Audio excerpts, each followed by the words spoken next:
¿Cómo están? Bienvenidos a Debates. Vamos a hablar de un tema que tiene muchísimo que ver con Córdoba, con su historia, con su surgimiento y su desarrollo en todo sentido. Un grupo humano que se desplegó a través de las geografías de todo el mundo con dos intenciones. La de evangelizar principalmente, y en Argentina y el resto de América, la de educar a los hijos de los españoles. Hablamos de los jesuitas. ¿Cómo fue su estancia tan prolongada en nuestro país y cómo repercutió en nuestra Córdoba? Hoy en Debate, no se lo pierdan. A mediados del siglo XVI, la Iglesia Católica necesita frenar el avance de los protestantes. Ignacio de Loyola funda en Roma la Compañía de Jesús. En Europa, los jesuitas forman una clase especial de misioneros que pronto se destacará en Asia, África y América.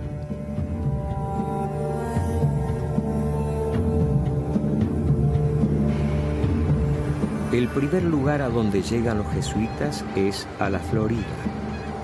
Más tarde, en el año 1568, desembarcan en Callao y entran en Lima.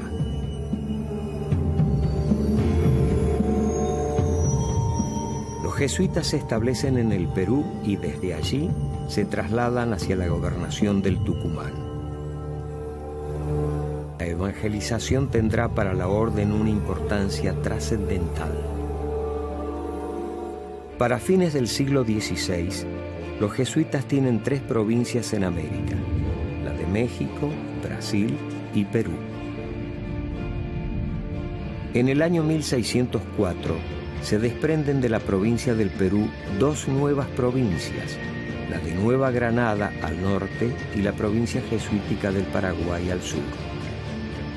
El padre Diego de Torres Bolo irá como padre provincial a Nueva Granada en 1604 y en 1607 entrará a la provincia jesuítica del Paraguay.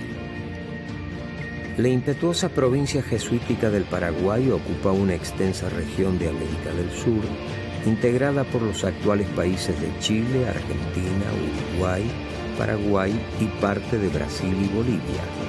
La ciudad de Córdoba es el corazón de esta poderosa provincia. Ahí está, qué larga historia la de los jesuitas en el territorio americano, y por supuesto son muchas las preguntas porque a medida que transcurre el tiempo vamos descubriendo cosas nuevas gracias a las investigaciones de los historiadores y elementos que van surgiendo en base al devenir de los años. Están con nosotros Federico Sartori y Carlos Paje, historiadores los dos y especialistas en el tema. Bienvenidos, ¿cómo les va?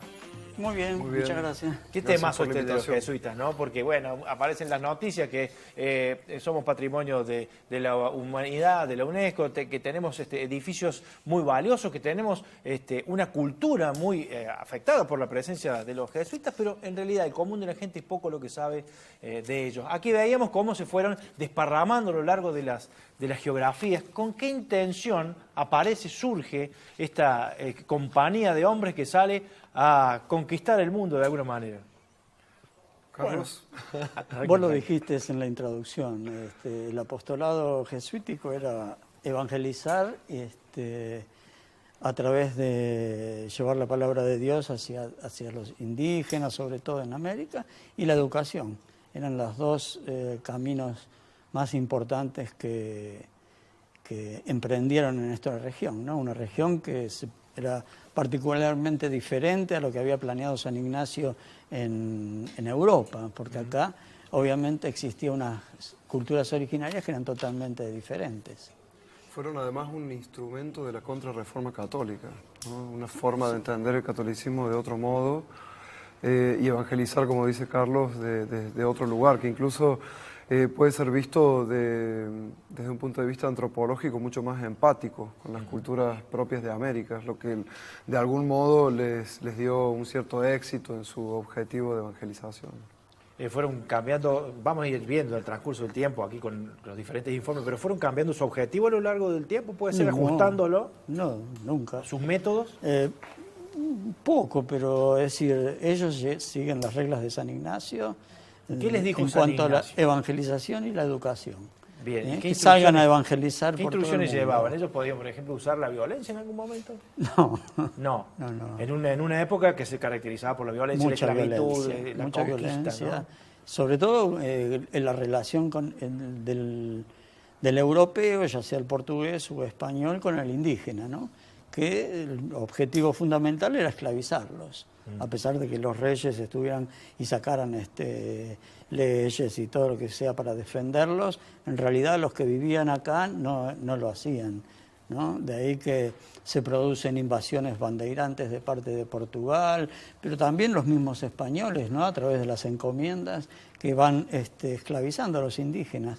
Yo siempre cuento que, por ejemplo, los jesuitas del Chaco, los jesuitas en la evangelización del Chaco, que fue mucho más dura porque la cantidad de naciones que existían, indígenas que existían en el Chaco era numerosa, cada vez que avanzaba un ejército de españoles para someter indígenas, los jesuitas se anotaban como capellanes a los efectos de, tenían una fábrica de crucecitas en Candelaria, una misión, y iban con las crucecitas poniéndosela a los indios a medida que avanzaban adelante de los españoles para que distinguirlos de que estos eran cristianos, no los podían tocar, no los podían decir. Avanzaban y mataban y esclavizaban y no tenían freno, ¿no? Y otro acontecimiento muy conocido por los historiadores de Córdoba es el conflicto entre jesuitas y el oidor y los encomenderos, que justamente como dice Carlos, en Córdoba también estaba sucediendo eso, esta especie de esclavitud encubierta bajo la figura de la institución de la encomienda, y son los jesuitas quienes llaman a un oidor, es decir, a un juez del virreinato, para que pusiera orden en esta situación de Córdoba, y eso los enfrenta a los jesuitas con los propios habitantes de Córdoba, los españoles, ¿no? Bien, eso lo vamos a ver en un ratito nada más, lo vamos a ir profundizando. Está bueno introducirnos de esta forma para que haya una pincelada respecto a, primero, qué intención traían los jesuitas y después cómo fueron integrándose al territorio y a la población existente. Seguimos repasando entonces instancias de este avance desde el norte, de América del Sur en realidad, y cómo fueron desparramándose. ¿Qué querían hacer los jesuitas con la población de españoles, la población de los indígenas, y cómo fueron logrando sus objetivos? Poco a poco, les tardó muchísimo tiempo. Veamos.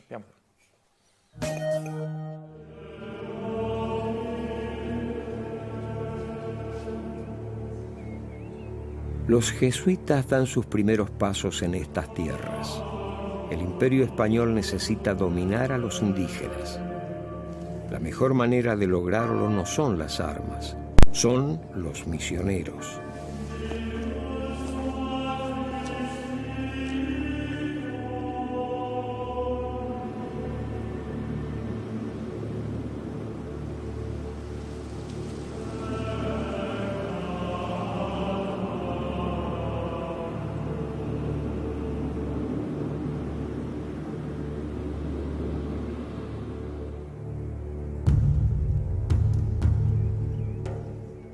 Los jesuitas buscan educar a los hijos de los españoles.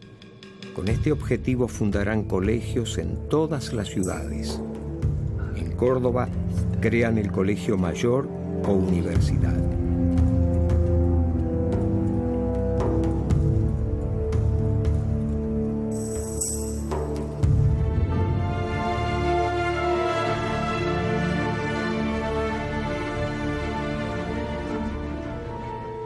La expansión de los jesuitas no se hace esperar. Diego de Torres Bolo ha vivido en Cusco, Lima, Cartagena de Indias, Potosí y Santiago de Chile, siempre al servicio de la compañía. Esa dedicación lo hace merecedor del cargo de padre provincial. La necesidad de formar sacerdotes para todo el territorio lo impulsa a fundar el noviciado de Córdoba en 1608. El noviciado es un periodo de pruebas durante el cual el aspirante a la vida religiosa decide si va a convertirse en sacerdote. 2 años después de la creación del noviciado, Córdoba tendrá su colegio máximo y tiempo después su convictorio.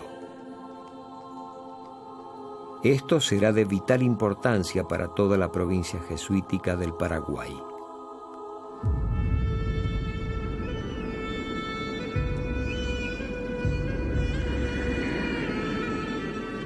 La historia de esta orden se escribe día a día. Ignacio de Loyola, Claudio Acquaviva y Diego de Torres Bolo son algunos de los hombres que ya forman parte de ella. Pero hay otros padres que tienen un destino anónimo. Saben que sus nombres no trascenderán. Aunque eso no detiene a los jesuitas en su plan por alcanzar sus dos grandes objetivos: la evangelización de los indios y la educación de los españoles.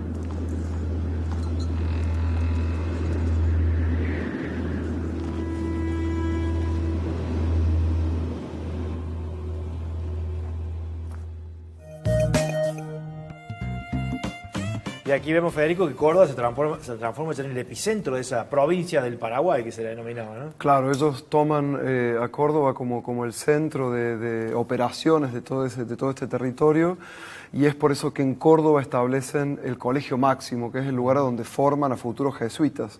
También reciben en el Colegio Máximo a laicos que quieren recibir formación de altos estudios, y empiezan a otorgar grados académicos en 1622 cuando llegan los permisos del rey y del papa, que en realidad no es un permiso exclusivo para Córdoba, en realidad es para todos los colegios máximos jesuíticos que se encontrasen a una larga distancia de las universidades principales, en el caso nuestro de Lima, ¿no? Pero precisamente por eso, tanto el Colegio Máximo de Charcas como el de Córdoba y tantos otros reciben esta posibilidad de otorgar títulos universitarios. También en Córdoba van a establecer un noviciado, y van a establecer tiempo después, hacia finales ya del siglo XVII, un convictorio, un lugar de residencia para alumnos que no vivían en Córdoba, pero que querían estudiar en el Colegio Máximo de los Jesuitas y no tenían la posibilidad económica de hacerlo. Los primeros pasos de la universidad. Claro, este colegio es el Colegio Montserrat, ¿no? Claro. Es el origen. Qué bárbaro, ¿no? Y que todo esto está en pie todavía, dada la historia que se ha vivido en los últimos siglos, es un verdadero milagro que por ahí el turista que no es de aquí lo sabe apreciar más que el propio cordobés, ¿no? Porque por ahí el cordobés, usted, Paje, ha escrito libros con esta idea también de difundir esta información. Ahí está un poco oculta, ¿o no? Más o menos, no. Lo que pasa es que... qué sé yo, el tema del patrimonio de la humanidad fue como que estuvo de moda. Entonces se escribieron más libros, la gente consumía más, se hicieron estos videos tan lindos que se hicieron en esa época, ¿no? Hace ya casi 20 años, ¿no? Y después se fomentó, sí, el turismo, pero también hay que hacerse autocríticas en cuanto a las intervenciones arquitectónicas que se dieron a partir de esa declaración, ¿no? Porque yo siempre digo, y sin tapujos, que fue como darle dinero a un mono con navaja, porque hicieron estragos en la mayoría de las estancias. Pero bueno, son los gajes de las declaraciones de la UNESCO, que en realidad, y los estamos padeciendo hasta hace poco, cuando el cura de Altagracia se le dio por levantar los pisos de la iglesia, ¿no? Y todo ese escándalo que se armó, eso pasó antes de ayer, ¿no? En el 2000. Pero es una sucesión de cosas en donde el patrimonio es tan relativo, el cuidado. En realidad importan otras cuestiones en torno al tema del patrimonio. La ubicación de los jesuitas en Córdoba significaba una posición estratégica para apuntar hacia qué nuevos objetivos desde un terreno que, claro, es equidistante de muchas partes de la República Argentina. Claro, ¿no? Incluso era mucho más amplia la provincia, era equidistante sobre todo con las misiones del Paraguay y con Chile. Después, bueno, cruzar la cordillera fue bastante complicado y se desprende la viceprovincia de Chile, después se hace provincia, que incluía todo el Cuyo, ¿no? Mendoza, San Juan y San Luis incluyen la provincia después de Chile. Es decir, Córdoba quedaba distante con Buenos Aires, con las misiones, ¿no? Tan importantes, y con el norte de Argentina y sur de Bolivia, donde en Tarija fundan una residencia y también se dan las misiones de chiquitos. ¿no? Que van a ser muy importantes en el siglo XVIII. Y era como la última esperanza de evangelización que tuvieron, porque, bueno, acontecimientos con los guaraníes fueron llevándolos a la guerra guaranítica, que también son cosas que se conocen muy poco, pero que van a desembocar después en la expulsión de los jesuitas. Primero de Portugal y después, por ese motivo, y después de España. Creo que en relación también a la elección de Córdoba, volviendo a esto que mencionabas recién, me parece que es importante tener en cuenta lo distinto que era el mapa político del territorio en la época que estamos hablando del siglo XVII, ¿no? Es decir, Córdoba era realmente una de las ciudades más importantes fundadas desde el Alto Perú hacia el sur. Buenos Aires era un puerto de piratas y contrabandistas portugueses y holandeses, ¿no? Por lo menos hasta finales del siglo XVII, y Córdoba era el cruce de caminos, ¿no? Desde aquí se tenía una comunicación, como decía Carlos, con Chile, con las misiones, con ese puerto ilegal del que también se beneficiaban los jesuitas, por supuesto, del comercio ilegal del puerto de Buenos Aires, con las rutas que llevaban al Alto Perú y a las zonas más productivas de la región. Probablemente por eso ellos eligen a Córdoba, y además también porque en Córdoba logran establecer estos establecimientos agrícolas ganaderos, que por las condiciones de la tierra de Córdoba, por las condiciones climáticas, etcétera, logran hacer este sistema de estancias que en realidad no es un sistema evangelizador en el caso de Córdoba, son estancias productivas para solventar los gastos de las instituciones, que en realidad lo que están haciendo es formando recursos humanos para evangelizar, que es una de sus principales funciones como orden religiosa. Entonces también hay que tener en cuenta estas diferencias. Después, desde finales del siglo XVII y ya a lo largo de todo el siglo XVIII, Buenos Aires va tomando otro perfil de ciudad, de urbe más importante, y Córdoba va perdiendo posicionamiento a lo largo de ese siglo. Pero en el siglo XVII es Córdoba el lugar más importante, donde está la aduana seca, donde se instalan todas las órdenes religiosas, y por supuesto los jesuitas son un gran llamador de esto, ¿no? Bueno, tampoco son las únicas estancias. Bien. Es decir, yo supe hacer un mapa donde ¿Dónde había estancias? En lo que es Argentina. En todos lados. En toda la Argentina había más de 50 estancias. ¡Qué bárbaro! Porque cada institución, como decía Sartori, era solventada por lo que producía una estancia. Cada institución significa el colegio máximo, el noviciado, el convictorio, los gastos de provincia, del provincial, que para eso estaba Santa Catalina, los gastos de los ejercicios espirituales, claro, que hacían, que era la estancia de San Ignacio, pero a su vez había residencias y colegios menores, que se distribuían por todo el territorio, es decir, en todas las ciudades españolas, que no eran más de 10, estaban asentados los jesuitas y tenían ahí 1, 2, 3, 5 estancias en Tucumán, en Paraguay, en Asunción, en todos lados. Es decir, solamente que, bueno, acá estaban las más importantes porque solventaban los gastos de las instituciones más importantes, es decir, la universidad, el noviciado, el convictorio, los gastos del provincial, que eran bastante cuantiosos porque tenía que recorrer toda la provincia todos los años, tenía que mandar procuradores a Europa, que salían para informar personalmente al general de la Compañía de Jesús de las cosas que estaban pasando, es decir, era mucho gasto y eso se solventaba a través de las estancias. Increíble. Bueno, en un ratito vamos a hablar, ahora vamos a hacer la pausa, pero vamos a hablar, sí, de lo que planteábamos al principio, el conflicto con los encomenderos. ¿Cómo fue que los jesuitas pusieron una alternativa a esto de la esclavitud que se estaba ejerciendo en el territorio americano para demostrar que las cosas se podían hacer de otra forma? Pero no les salió tan barato tampoco a ellos. A la pausa, ya venimos.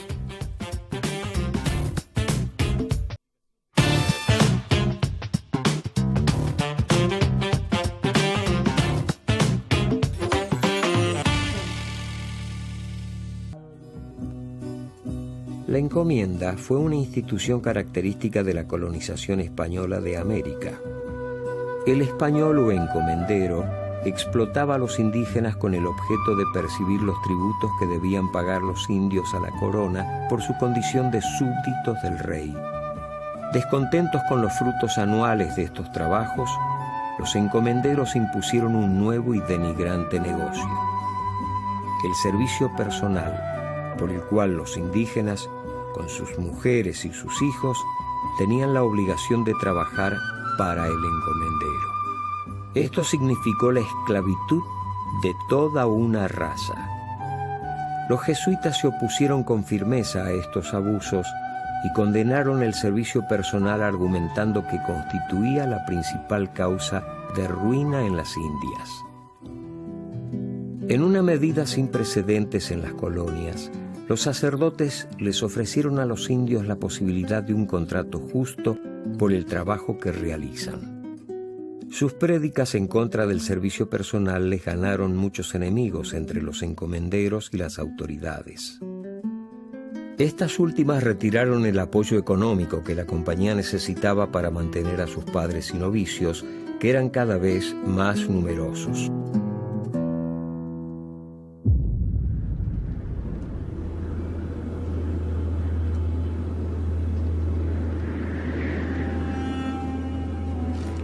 Sixto es uno de los miles de africanos que trabajan en las colonias. Es la época de mayor auge del tráfico de esclavos. De los puertos de Angola salen a diario barcos que transportan hombres y mujeres hacia Europa y América. Además, los sacerdotes son los únicos que se interesan por aprender el angoleño para comunicarse mejor con los esclavos.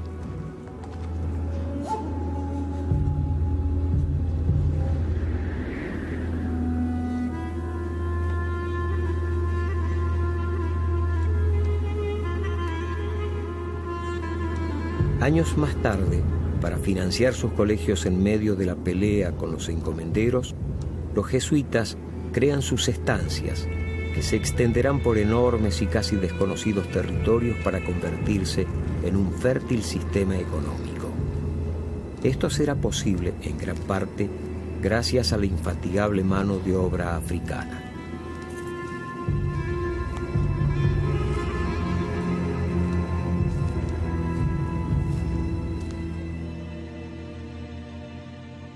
Ante las dificultades económicas que enfrentan por negarse a la encomienda, los jesuitas deben buscar otra manera de financiarse.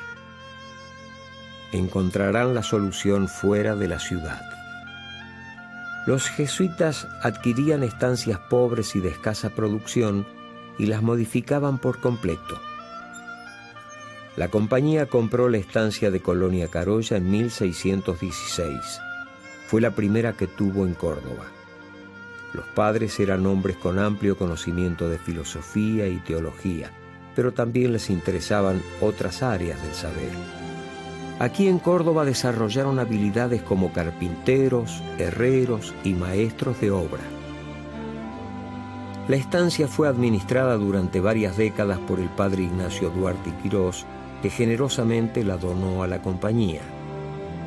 Desde allí todos los meses se enviaban a la ciudad sacos de harina, vegetales y frutas. La producción estaba destinada al sostenimiento del Colegio Máximo de la ciudad de Córdoba.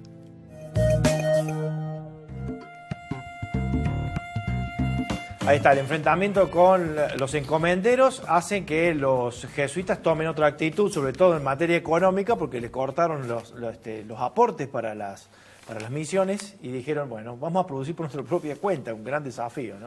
Así es. Ellos tuvieron, como decíamos, inconvenientes con los encomenderos de Córdoba, que hacía alrededor de 40 años estaban explotando a las poblaciones locales. Tan lejos estaban de los centros de poder político del virreinato del Perú, que básicamente hacían lo que querían, ¿no? Cuando llegan los jesuitas y ven esta situación de la encomienda cordobesa, se oponen a esto. Y rápidamente, como bien decís, les cortan los víveres a los jesuitas, y ellos deben incluso trasladar el Colegio Máximo que habían establecido en 1600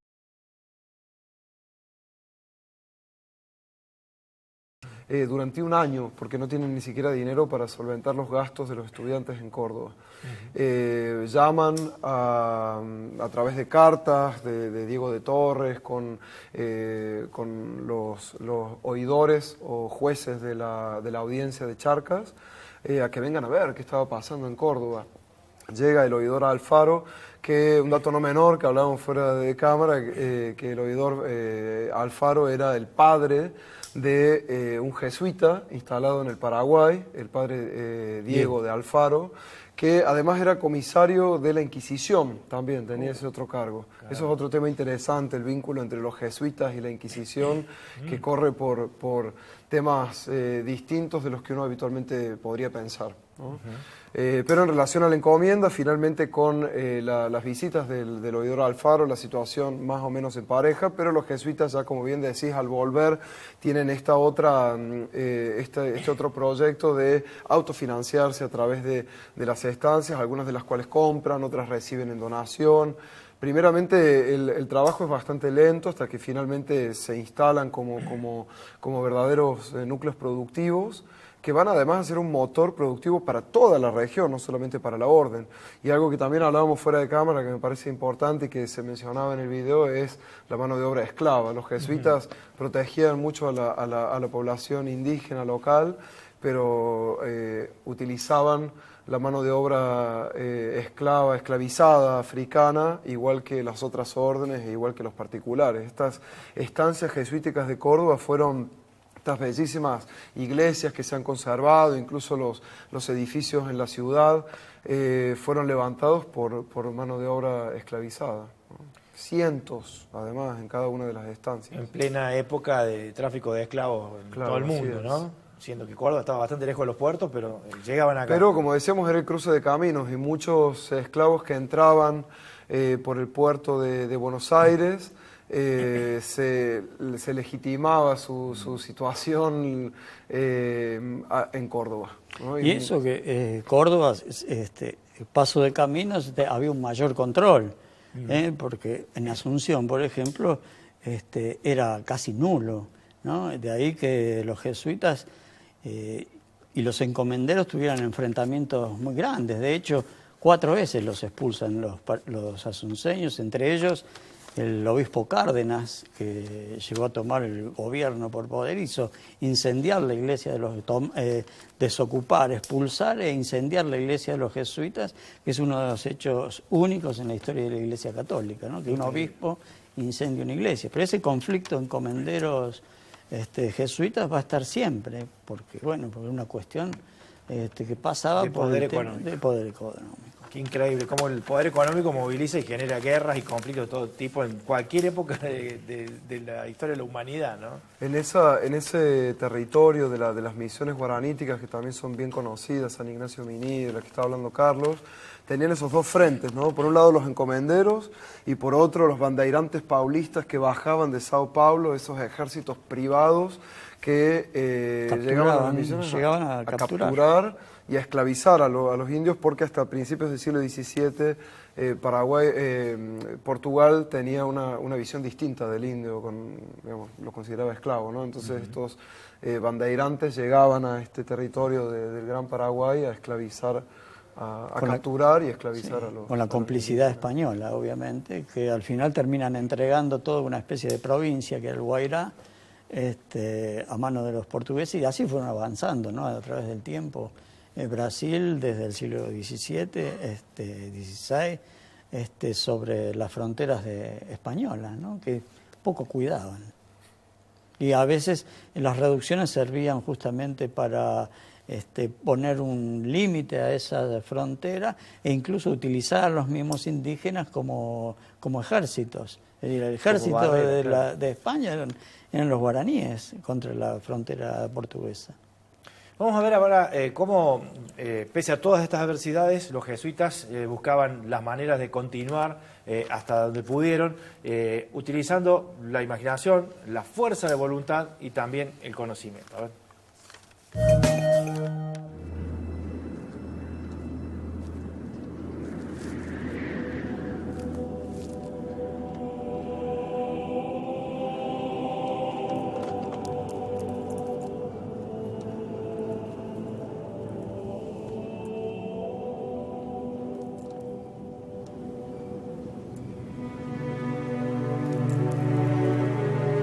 Los primeros pasos en tierras salvajes son difíciles.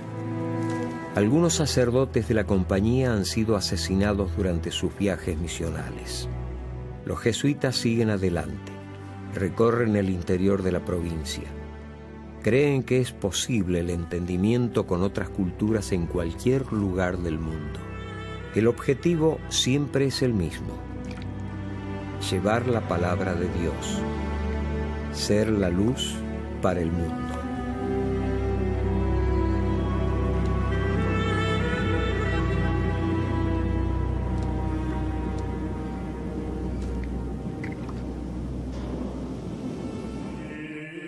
Los jesuitas conocen las penurias de la zona rural donde los españoles tienen sus haciendas. Allí trabajan una gran cantidad de indios, cumpliendo con el servicio personal, y los esclavos africanos afectados a las tareas más pesadas. Todos ellos olvidados de la mano de Dios.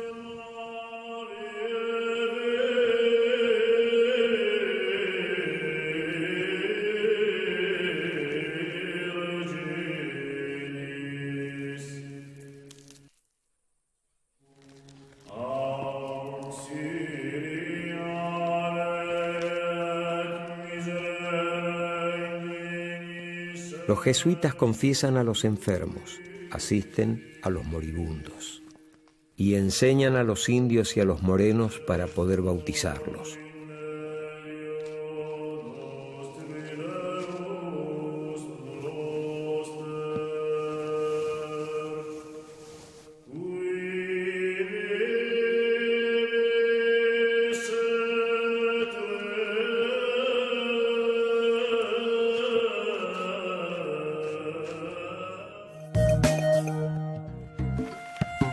Ahí está, tenían que salir a conquistar el terreno salvaje, encontrarse con injusticias que ellos consideraban podían corregir y trabajar en respecto a la cuestión esta de la restricción económica que tenían, ¿no? Varios frentes para hombres que quizás marchaban solos muchas veces, ¿o no?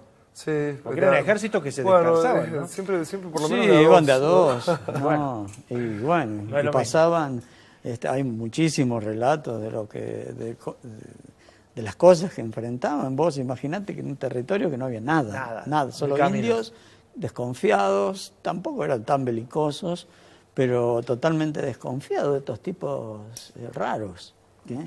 Imagínate, son como marcianos que venían a ocupar tierras, ¿no? Hay un jesuita que tiene una historia muy particular de esta primera época de la llegada de ellos a este territorio, que es el padre Barzana. No, lo van a hacer santo. Lo van a hacer santo ahora. Sí, hay un libro. Porque conocía muchas lenguas de los indios y era un excelente lingüista. Entonces, a medida que avanzaba en el territorio, caminando y conociendo a la gente, se comunicaba rápidamente con los pueblos. Y era el modo que tenían de comunicarse, de entrar al bueno, hoy territorio. existen una cantidad de lenguas, como la de los lules que hizo Machoni, un jesuita, y los tonocoté y que no existen más esas etnias, pero se conservaron las lenguas, que son todas lenguas ágrafas, ¿no? El guaraní no existe escrito, lo escribieron los jesuitas, como otras lenguas, cientos de lenguas, ¿no? Porque era la forma de salir a evangelizar, y eso ya viene de San Ignacio, ¿no? De salir a evangelizar en la lengua del lugar. Que es lo que hablábamos al principio, de esta capacidad empática que tenían los jesuitas, distinta de otras órdenes, porque los guaraníes, otras órdenes como los franciscanos intentaron evangelizarlos primero y no, digamos, sin éxito.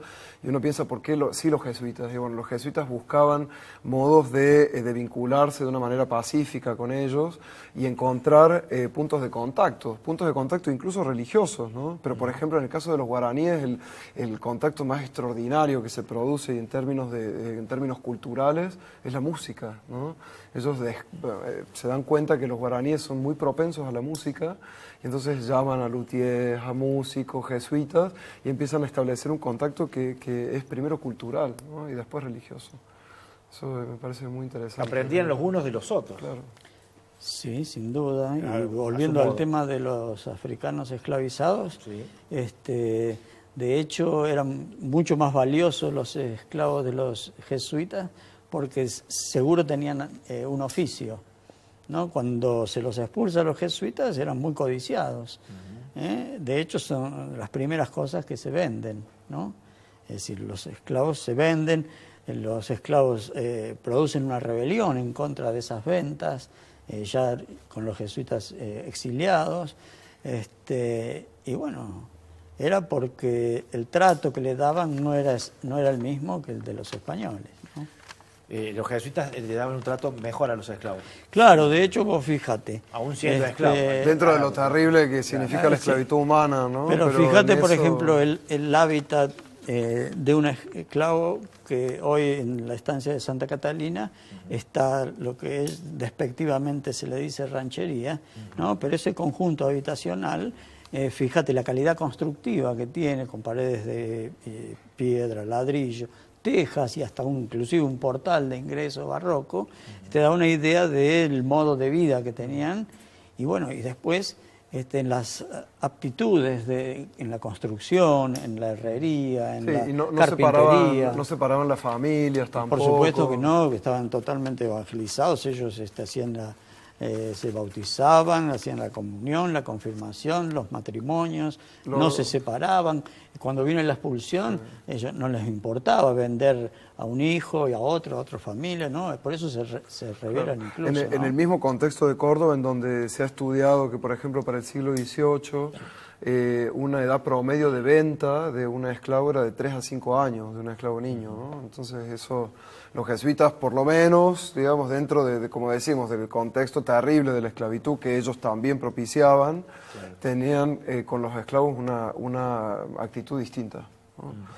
No separaban las familias, les daban oficios y los integraban, como dice Carlos, al mundo que habían traído los europeos, que estaba atravesado por la vida religiosa. Entonces el bautismo, el casamiento, la extremaunción, de algún modo los integraba a la vida de los otros habitantes. Y eso ya lo vio el padre Diego de Torres cuando vos decías que había estado en distintos lugares. Bueno, cuando estuvo en Cartagena de Indias, ahí tuvo contacto directo con Sandoval, un jesuita, que escribió un libro donde hace toda una denuncia de los malos tratos que recibían los esclavos cuando llegaban a uno de los puertos principales de esclavitud. El mismo lugar, Cartagena, donde trabajó Claver, ¿no? Fue un santo, ¿no?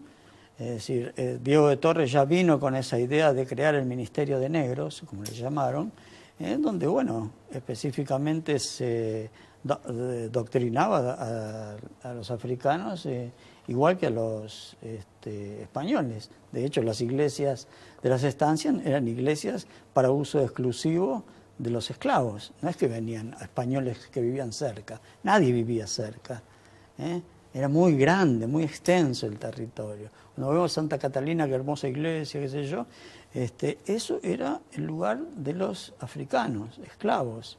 Esto es una cosa que no se conocía hasta, yo te digo, hasta el 2000, y mucho antes las estancias jesuíticas se confundían con reducciones, ni siquiera se sabía de la presencia del afro.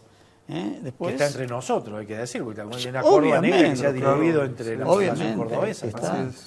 Y queda tanto por investigar sobre esto, tantos datos perdidos y sueltos que... Bueno, y esas iglesias impresionantemente grandes, hermosas y qué sé yo, habían sido construidas por ellos, para ellos. Que yo siempre me preguntaba, ¿cómo serían esas misas? No sé si... Seguro han visto cómo es una misa católica en Estados Unidos, en cualquier lado, con cantos, bailes, y bueno, eso que son estudios que quedan por hacer, ¿no? ¿Cómo funcionaba? Que había de africano en todo eso, ¿no? Por supuesto, porque los jesuitas eran muy respetuosos de las culturas originarias. Fíjate que en China se vestían de chinos, son famosas las cosas que pasaron ahí. El padre Ricci. Es decir, siempre hay un respeto hacia las culturas originarias. De hecho, ¿por qué tendrían que evangelizar en la lengua del lugar? Que aprendan castellano los indios o los negros, ¿no? Claro, es la visión del otro, y para mí eso tiene que ver con que sobre todo los primeros jesuitas, y de ahí la orden se arma, porque es una orden relativamente nueva en el catolicismo, es del siglo XVI, de mediados del siglo XVI, y ellos son hijos del humanismo, del Renacimiento. Claro, hacía 50 años que se había creado la Compañía de Jesús cuando llegaron acá. esto de decir que son hijos del humanismo indica que también tenían una gran inteligencia, una gran capacidad. Todos eran profesionales. Capacitados para abordar distintos problemas, ¿no? Porque y la suficiente... problemas que se le ponían adelante y los resolvían. Sí, eran todos teólogos, filósofos, con la suficiente humildad de internarse en la selva y embarrarse hasta las orejas con tal de... Y yo a veces me digo, ¿querían evangelizar o querían salvar vidas? ¿No? Capaz que las dos cosas. Sí. Hay algo que no hemos hablado y quería preguntarles brevemente, la cuestión de la educación de los hijos de los españoles por parte de ellos. Era un objetivo que había que cumplir, pero en realidad estamos hablando ya en definitiva de americanos, descendientes de criollos, españoles, ¿no? De criollos. Sí. Y bueno, tiene que ver con la propia mentalidad jesuítica. Ellos, incluso, fíjate que el nombre de Montserrat hace alusión a ese antiguo convento medieval de Cataluña, en donde San Ignacio depuso las armas, dejó las armas de soldado para convertirse en sacerdote. Entonces este convictorio donde van a vivir los estudiantes es un lugar a donde el conquistador tiene que dejar las armas afuera para entrar y aprender, adquirir conocimiento y convertirse en alguien de valía, pero a través del conocimiento, ¿no? Entonces esto también habla de este intento de los jesuitas de pacificar también a los españoles, ¿no? No solamente... Sí, y sobre todo a una élite. A la élite, sí, por élite. supuesto, es la élite. Porque también ¿no? pasa con no los es... indígenas, en las reducciones también tenían colegios y se les enseñaba de todo, pero eran a los hijos de caciques, ¿no? Son famosos las escuelas de hijos de caciques. Sí, como tal, Brasil como hijos de su tiempo, dentro, por ejemplo, de los reglamentos del convictorio de Montserrat, aparecía la normativa de que debían ser hidalgos o hijos de algo, es decir, no tener mezcla de indios, negros, moros o judíos por ninguno de los cuatro costados. Que eso estaba en la regla y ellos aceptaban ese reglamento de la monarquía absoluta española, pero después en la práctica quizás tenían excepciones. Sí. Uno de ellos es nada más y nada menos que Ignacio Duarte y Quirós, el fundador del Montserrat, hijo de presuntos conversos portugueses, Simón Duarte y María de Quirós, que estudia con ellos, es decir, que es estudiante y después es el fundador de una institución que va a ser regenteada por los propios jesuitas. Es apasionante la historia de los jesuitas en nuestro territorio. Vamos a hacer otra pausa para ya encarar el cierre de este gran programa que tenemos hoy. Mirá, te estás enterando muchísimas cosas que tienen que ver con la presencia de los jesuitas durante muchísimos años también en nuestro territorio. Señores, pausa, ya venimos. Seguimos aquí en debates entonces con Carlos Page y Federico Sartori hablando de los jesuitas en América, en Córdoba concretamente, y fueron expulsados. ¿Cuáles fueron las verdaderas condiciones a través de las cuales se tomó esta decisión de expulsar a los jesuitas de un territorio en donde habían sido exitosos, ¿no es cierto? Sí, la expulsión tiene dos facetas bien diferenciadas, que es por un lado lo que significó el exilio y la producción de esos mismos jesuitas en el exilio, y por otro lado lo que dejaron, el patrimonio inmenso que dejaron, ¿no? Un patrimonio que se transformó en uno de los hechos de corrupción más notorios de la historia argentina y de los primeros, como así el exilio fue de los primeros exilios políticos de la región. Pero en cuanto al tema de corrupción, es interesante porque se nombra una junta de temporalidades encargada de administrar esos bienes. Esos administradores lo primero que hacen es llevar carretas y cargar con todo lo que pueden y llevárselos a sus casas. El valor de las estancias comienza a disminuir y, no sé si les suena, ¿qué medida toma la corona? Bueno, hay que vender esto, que ya no lo podemos mantener ni se puede autosustentar. ¿Quién lo compran? Los mismos funcionarios del gobierno. A plazo, que nunca pagan y que la Revolución de Mayo termina blanqueando, no en todos los casos, pero en la mayoría, y dejan de pagar y no se pagan. Y por otro lado, lo que te decía del exilio, ¿no? Lo que significó que de repente unos de acá, eran 450 intelectuales, fueran llevados al exilio, donde, bueno, se afincan en Faenza y siguen funcionando como provincia del Paraguay. Es decir, se traslada la provincia del Paraguay a Faenza, donde sigue funcionando el colegio máximo, el noviciado, es decir, todas las funciones y distribuciones que tenían en Córdoba las siguen teniendo allá. Que Carlos III se enoja y les dice, no pueden llevar los nombres de Paraguay, nombran los provinciales, 3 provinciales hubo en el exilio, y no, entonces se va a llamar provincia de San José, y hasta que, bueno, la extinción, que eso es una resolución del Papa que termina con la Compañía de Jesús como orden religiosa, y ahí ya desaparecen, pero casualmente cuando, no sé si dije, se pasaba a llamar provincia de Paraguay, provincia de San José, pero cuando vuelven, como no podían poner universidades, fundan un colegio y le ponen el colegio de San José, claro, que era el de la antigua provincia de Paraguay en el exilio. ¿Cuáles son las verdaderas causas de la expulsión? Hablando de política, de economía y de poder, ¿no? Son múltiples, ¿no? Y depende también para cada lugar, porque pensemos que no fueron expulsados solo de España, sino que cuando Carlos III toma esta determinación, en 1767 ya habían sido expulsados de Portugal y también habían sido expulsados de Francia. O sea que es algo que es un movimiento que se está produciendo en toda Europa y que probablemente los jesuitas se habían convertido en un problema para la monarquía.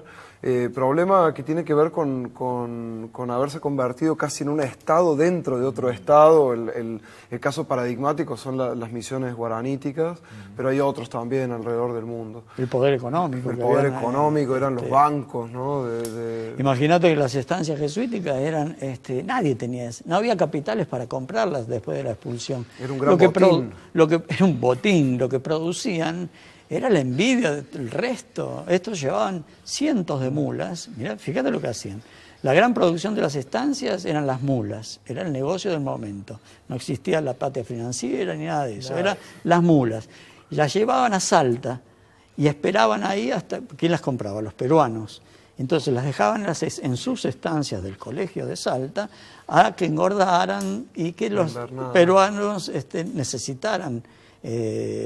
mulas. En cambio los españoles no tenían dónde parar y las llevaban directamente al mercado de Salta, flacas, la mitad llegaban y las vendían al precio que querían pagar a los peruanos. Y los jesuitas no, obviamente, especulaban con eso. Y eso era terrible para los españones, que les producía pérdidas, ¿no? Pero es probable que haya habido otra razón también, ¿no? Que no, esa es una anécdota. La guerra guaranítica fue la razón política y económica es fundamental para entender el por qué los expulsan, pero quizá algo de lo que obviamente los reyes no hablaban, pero de lo que después fueron víctimas, en cierto modo, los reyes, me parece que es la cuestión ideológica también, ¿no? Cómo los jesuitas en estas universidades y colegios repartidos en todo el mundo enseñaban de manera liberal y con ideas que de algún modo interpelaban el poder de la monarquía, ¿no? Ellos, es muy conocido ahora entre los historiadores esta idea de la neoescolástica española, esa filosofía jesuítica del siglo XVI que termina instalándose en todos los colegios y universidades jesuíticas del mundo, que cambiaba de algún modo la idea de la concepción del origen del poder. Y el origen del poder se lo otorgaba obviamente a Dios porque pertenecían a la Iglesia Católica, pero se lo entregaba al pueblo para que se autogobernase a través de la figura de un monarca.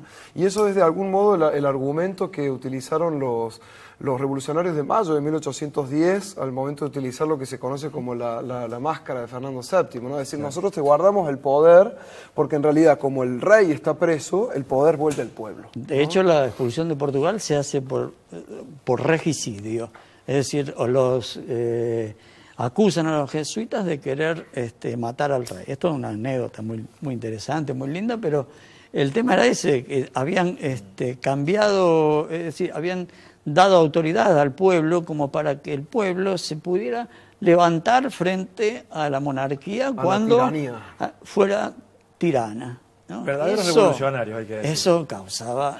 y aparte Europa estaba gobernada por una familia, de los Borbones, ¿no?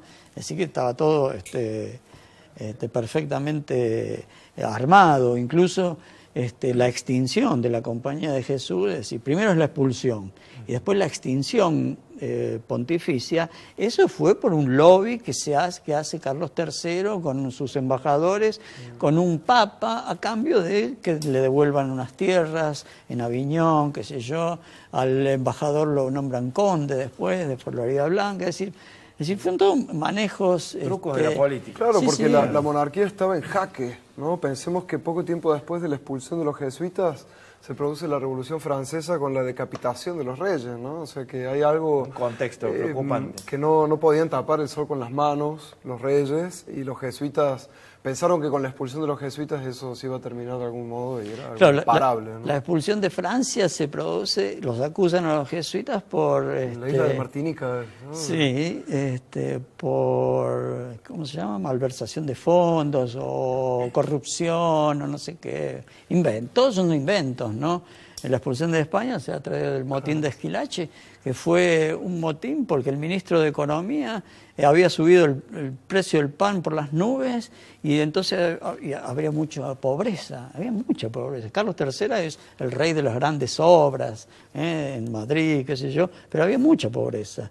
Y culpa de la pobreza es que vienen los robos, entonces todos que se vestían con capas y sombreros de alas anchas, los obligan, y habían puesto puestos en las calles, a cortarle el ala ancha del sombrero y las capas, porque eso con eso decían que los bandidos se cubrían, y bueno, todas macanas, pero que justificaban en su momento la expulsión, aunque parezca mentira. Pero antes de eso la guerra guaranítica también fue muy importante y puso también en jaque a los portugueses y españoles, porque los guaraníes, de los 7 pueblos que se ubicaban en Brasil, esto es largo de contar, pero Claro, te lo cuento enseguida, se de enfrentaron a los ejércitos de Portugal y España asociados, ¿no? Y con los jesuitas atrás, Asusándolo. claro, y eso fue creo que el comienzo del fin. Sucesión El comienzo del fin de los jesuitas. Una olla presión que explotó en un momento. Claro, ¿no? porque les Aplastando, quitar sus pueblos, ¿no? Nos encantó tenerlos aquí. Es para hacer otro programa directamente, para sumar cosas. Podríamos tranquilamente hacer otro programa aquí en nuestro debate. Gracias por estar y gracias por tanto conocimiento. Algo más para aquellos que estén escuchando este programa. Hablábamos al principio que muchos del patrimonio jesuítico de Córdoba está descuidado, algunas de las estancias están se caen los techos, están en mal estado, etcétera. Yo creo que lo que cada uno puede hacer como ciudadano es visitar esos lugares, conocerlos, hacer de turista también al interior de la provincia, porque de ese modo es la única manera que tenemos de valorar y que los gobernantes entiendan que es un patrimonio que es de todos y que habla de nuestra historia, y que nosotros tenemos que ser los primeros en aprovechar, en disfrutar, en visitar, en conocer. Son 5 estancias maravillosas en los alrededores de Córdoba, Altagracia al sur, Santa Catalina, Carolla, Jesús María y la Candelaria al norte, y la Manzana Jesuítica en el centro de la ciudad. Todas para visitar y para disfrutar. Investigar, por supuesto, porque nos han invitado a hacer eso. Muchísimas gracias. Gracias a vos. Gracias, Carlos, Federico. Bueno, fantástico el programa del día de hoy, señores. Los jesuitas y Córdoba. Fíjense ustedes cuánta relación con nuestra historia actual. Nos tenemos que despedir. Nos encontramos a las 21 mañana en Debates. Un abrazo. Gracias.